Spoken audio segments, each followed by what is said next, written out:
అహ్మదాబాద్లోని Narendra Modi stadium సాక్షిగా team India star allrounder Hardik Pandya అటు బ్యాటింగ్తోనూ ఇటు తన రొమాంటిక్ సైడ్తోనూ దుమ్ములేపాడు. దక్షిణాఫ్రికాతో జరిగిన 5వ టీ20లో హార్దిక్ కేవలం 16 బంతుల్లోనే హాఫ్ సెంచరీ బాది భారత్ తరపున రెండో వేగవంతమైన హాఫ్ సెంచరీ చేసిన ప్లేయర్గా రికార్డు సృష్టించాడు. భారత్ ఈ మ్యాచ్లో 30 పరుగులతో గెలవడమే కాకుండా సిరీస్ను 3-1తో కైవసం చేసుకుంది. అయితే స్టేడియంలో హార్దిక్ బ్యాటింగ్ కంటే అతను తన ప్రేయసికిచ్చిన ముద్దులే ఇప్పుడు సోషల్ మీడియాలో హాట్ టాపిక్గా మారాయి.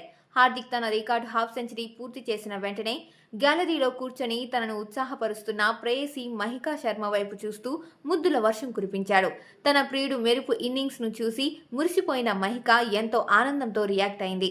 దీనికి సంబంధించిన వీడియో ఇప్పుడు నెట్టింట వైరల్ అవుతోంది. ఆసియా కప్ 2025లో గాయపడిన తర్వాత హార్దిక్ ఇదే మొదటి అంతర్జాతీయ సిరీస్. రీఎంట్రీతోనే 186 స్ట్రైక్ రేట్తో పరుగులు రాబట్టడమే కాకుండా 3 వికెట్లు కూడా పడగొట్టి తన ఫామ్ను నిరూపించుకున్నాడు.